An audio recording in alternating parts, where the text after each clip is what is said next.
বনমালা জঙ্গলে এক সুন্দর হরিণ ছিল, নাম ধবল। সে ছিল বুদ্ধিমান ও সাহসী। এক ঝড়ের রাতে বন আগুনে জ্বলে ওঠে। প্রাণীরা পালাতে থাকে।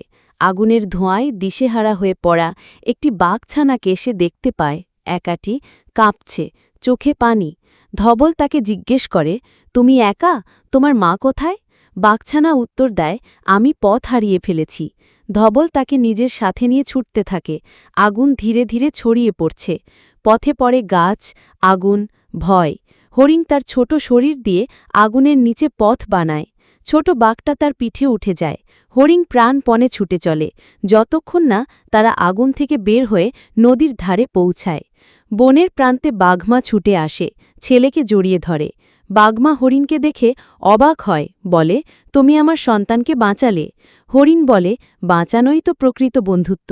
সেই দিন থেকে বাঘ আর হরিণ একে অপরকে শ্রদ্ধা করতে শেখে, আর বনমালার জঙ্গলে ছড়িয়ে পড়ে এক নতুন গল্প, এক হরিণ, এক বাঘ, এক সাহসী বন্ধুত্ব।